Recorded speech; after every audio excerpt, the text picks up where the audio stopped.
नमस्कार बच्चों, कैसे हैं आप। उम्मीद है सब स्वस्थ होंगे, तंदुरुस्त होंगे। चलिए आज हम करते हैं साना साना हाथ जोड़ी पाठ का दूसरा भाग। रफ्ता रफ्ता हम ऊंचाई की ओर बढ़ने लगे। बाजार, लोग और बस्तियां पीछे छूटने लगी।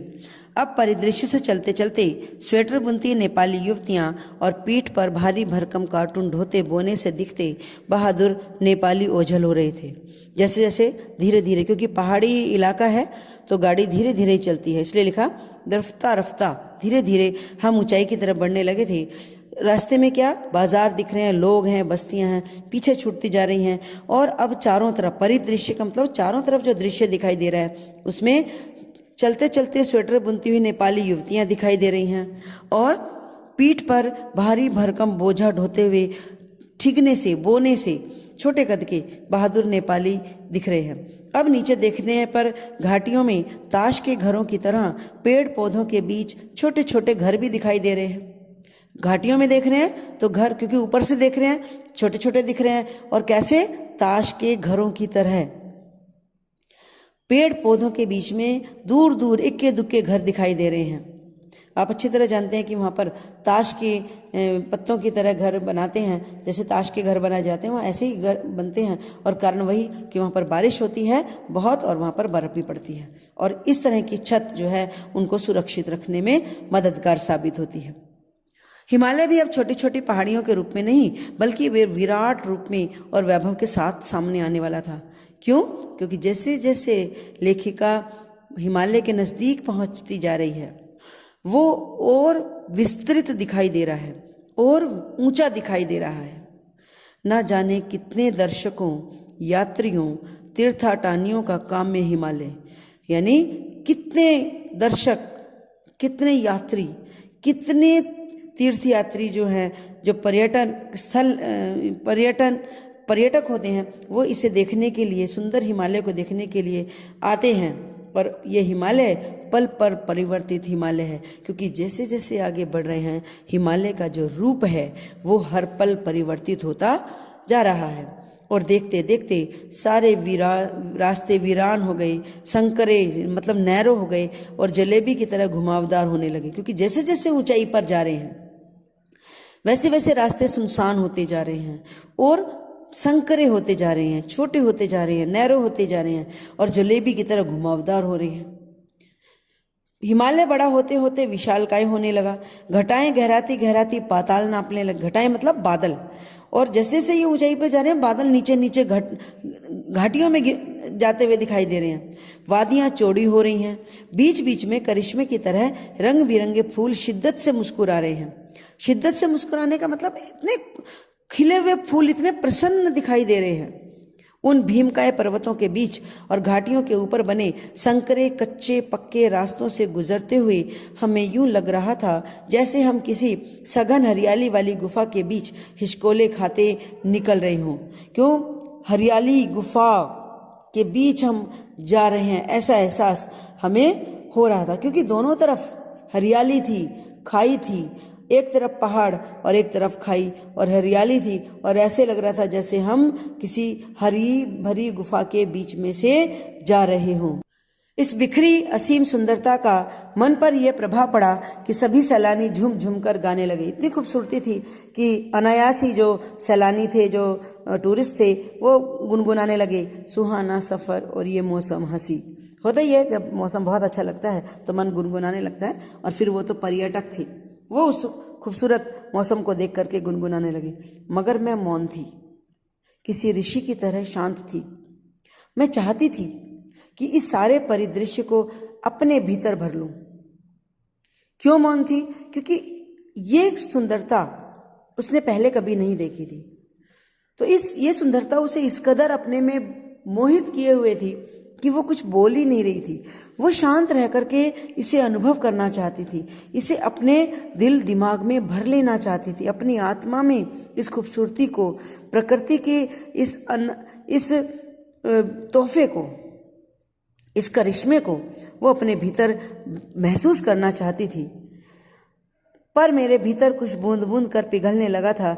जीप की खिड़की से मुड़की निकाल निकाल कर मैं कभी आसमान को छूते पर्वतों के शिखर देखती, तो कभी ऊपर से दूध की धार की तरह झरझर गिरते जलप्रपातों को। जलप्रपात मतलब झरने।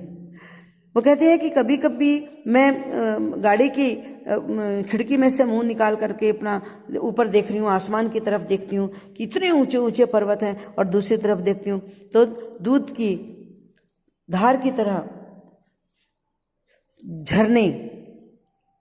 तो कभी नीचे चिकने चिकने गुलाबी पत्थरों के बीच इठला इठला कर बहती चांदी की तरह कौंध मारती बनी ठनी तीस्ता नदी को।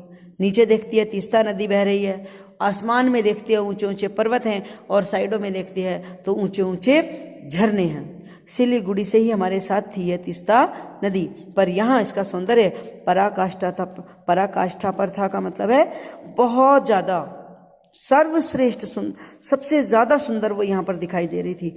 इतनी खूबसूरत नदी तो मैंने पहले कभी नहीं देखी थी, पहली बार मैंने देखा था, इसलिए मैं उसको देख करके रोमांचित थी। रोमांचित का मतलब होता है इतनी ज़्यादा प्रसन्न थी कि उसके रोम खड़े हो गए थे। पुलकित थी, प्रसन्न थी, चिड़िया के पंखों की तरह मैं अपने आप को बहुत हल्का फुल्का महसूस कर रही थी। मेरे नगपति मेरे विशाल। अचानक से ये कविता की पंक्तियां मेरे होठों पर हुई और मैंने भी हिमालय को सलामी देनी चाहिए। कवि ने हिमालय की प्रशंसा में ये कविता लिखी है, और इसकी ये पंक्तियां हिमालय के सौंदर्य के साथ साथ हिमालय की महानता का बखान भी करती हैं, और अनायास कवि लेखिका के मन में ये पंक्तियां गूंजती है, और इन पंक्तियों को बोल करके मानो वो हिमालय को सलामी देना चाहती है कि तभी जीप एक जगह जाकर के रुक जाती है। खूब ऊंचाइयों से पूरे वेग के साथ ऊपर शिखरों के भी शिखर से गिरता फेन उगलता झरना। शिखरों के भी शिखर से गिरता मतलब बहुत ऊंचाई से गिरता हुआ एक झरना है, और इस झरने का नाम है 7 सिस्टर्स वाटरफॉल।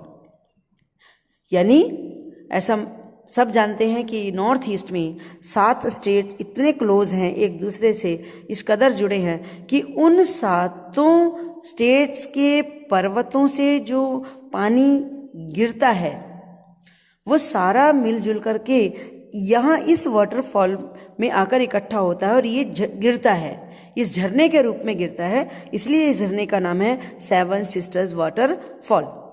और जैसे ही गाड़ी वहाँ रुकी तो देखा फ्लैश चमकने लगे, क्योंकि लोग फोटो खींचने के लिए ऐसा खूबसूरत झरना कहाँ मिलेगा, तो सब लोग उसकी फ़ोटो खींचने लगे थे। सब सैलानी इन खूबसूरत लम्हों को अपनी रंगत को कैमरे में कैद करने में मशगूल थे, मतलब व्यस्त हो चुके थे।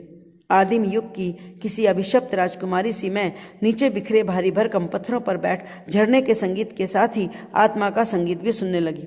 लोग तो पिक्चर खींचने फोटो खींचने में लग रहे हैं, लेकिन वो कह रही है कि मैं भारी भरकम नीचे जो झरने का पानी नीचे गिर रहा है वहां पर एक पत्थर पर बैठ गई और झरने का संगीत सुन रही है। अभिशप्त राजकुमारी सी क्यों कहा? क्योंकि उसको लग रहा है कि इतनी खूबसूरत वादी है और मैं शांत उस वातावरण में जैसे खो जाना चाहती है। शांत है, बिल्कुल कोई उथल पुथल नहीं है उसके मन में, और झरने के संगीत को अपनी आत्मा के संगीत से जोड़ देना चाहती है। थोड़ी देर बाद बहती जलधारा में मैंने पाँव डुबोया तो जैसे मैं भीतर तक भीग गई। पाँव डुबोया था पानी में, लेकिन उसकी शीतलता ने उसकी आत्मा तक को भिगो दिया, ठंडक पहुंचा दी। मन भी जैसे काव्यमय हो उठा, काव्यमय होने का मतलब संगीतमय हो उठा और सत्य और सौंदर्य को छूने लगा, मतलब मन प्रसन्नता से भर गया। जीवन की अनंतता का प्रतीक ये झरना। झरने को क्या कहा गया है? जीवन की अनंतता का, कि जिस तरह झरने का पानी कभी टूटता नहीं है, निरंतर बहता रहता है, गिरता रहता है, तो ये हमारे जीवन की अनंतता की हमारा जीवन भी ऐसा है, कभी रुकता नहीं है, निरंतर गतिमान है, प्रवाहमान है। और ऐसे ही ये झरना है। उन अद्भुत अनूठे क्षणों में मुझ में जीवन की शक्ति का एहसास हो रहा था। इस कदर मुझे लग रहा था जैसे मैं स्वयं भी देश और काल की सरहदों से दूर बहती धारा बन बहने लगी हूँ।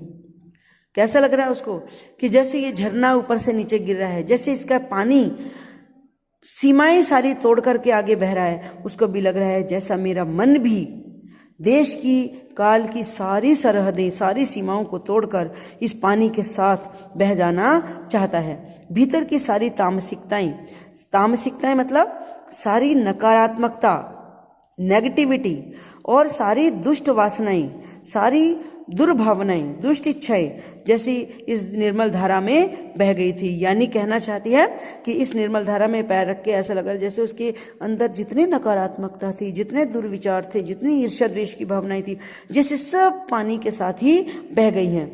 मन हुआ कि अनंत तक ऐसे ही मैं बहती रहूं और सुनती रहूं इस झरने की पुकार को।